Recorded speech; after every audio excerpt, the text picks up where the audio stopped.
The silver tiger king episode 9 की शुरुआत होती है तो ग्रैंड मास्टर झैंग सोच रहे होते हैं कि अब तो सिल्वर टाइगर किंग अपने अगले स्टेज में पहुंचने के लिए बिल्कुल करीब है। वह कहते हैं कि मुझे पूरा विश्वास है कि silver tiger king golden marshal soul जरूर पालेगा। वो सोचते हैं कि अभी हमें वांग फेंग को थोड़ा नीचा दिखाना होगा ताकि वह और अच्छे से प्रैक्टिस कर सके। इसके बाद वांग फेंग अपने रूम पर बैठकर मन लगा रहा होता है। तभी वहाँ उसके पास ग्रैंड मास्टर झैंग आते हैं, जिन्हें देखकर वह ग्रैंड मास्टर से पूछता है कि आप यहाँ क्या कर रहे हैं। दरअसल ग्रैंड मास्टर झैंग यहाँ वांग फेंग का मनोबल गिराने आए होते हैं ताकि वह अपने अगले लेवल को हल्के में ना ले। वो उसे बताते हैं कि ब्लू दाओ मार्शल सोल के अगले लेवल में पहुंचने के लिए तुम्हें और भी मेहनत करनी पड़ेगी। अब अगले दिन वांग फेंग अपने दोस्त और लू सिमी के साथ लंच कर रहा होता है, जहां वांग फेंग का दोस्त उसे बताता है कि क्या तुम्हें पता है कि हमारे एकेडमी में डेमन यंग मास्टर वुलियन और सिल्वर टाइगर किंग के बीच एक फाइट होने वाली है। वह अब वांग फेंग से पूछता है कि क्या तुम मुझे बता सकते हो कि सिल्वर टाइगर किंग कौन है। इस पर वांग फेंग उसे कहता है कि तुम खुद इतने बुद्धिमान हो तो फिर तुम मुझसे ये क्यों पूछ रहे हो। इस पर उसका दोस्त कहता है कि मैं जरूर उसका पता लगा लूंगा। वह अब लू सिमी से पूछता है कि क्या तुम उसे जानती हो। इस पर वह कहती है कि मुझे उसके बारे में ज्यादा कुछ नहीं पता। वांग फेंग अपने दोस्त से कहता है कि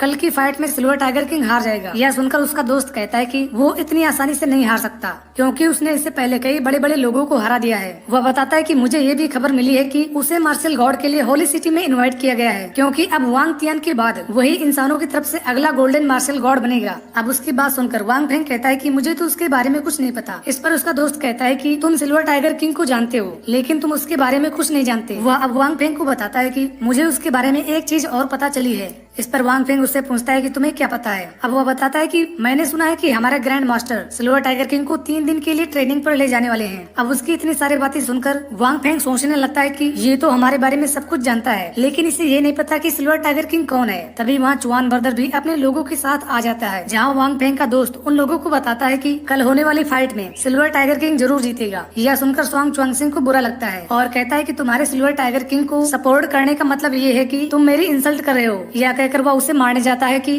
तभी वांग फेंग उसे रोक लेता है। अब वह दूसरी बार जब उसे मारने वाला होता है कि तभी लू सिमी स्वांग चुआंगसिंग पर एक जोरदार पंच मार देती है, जिससे उसका चेहरा बुरी तरह बिगड़ जाता है। यह देखकर स्वांग चुआंगसिंग के भाई को लू सिमी पर गुस्सा आता है और कहता है कि तुम वाइस प्रिंसिपल की बहन हो, लेकिन इसका मतलब ये नहीं कि तुम किसी को भी मारोगी। यह कहकर वह लू सिमी पर अटैक कर देता है, जिसे रोकने के लिए वह भी स्वांग चुआंगसिंग पर अटैक कर देती है, जिससे रोकने के लिए वह भी उस पर अटैक कर देती है। अब इस फाइट में स्वांग चुआंगसिंग का भाई लू सिमी से हार जाता है। अब एक लड़की के हाथों मार खाने पर वो दोनों भाई बुरी तरह बेइज्जत हो जाते हैं। इस प्रकार एपिसोड 9 यहीं पर समाप्त हो जाता है।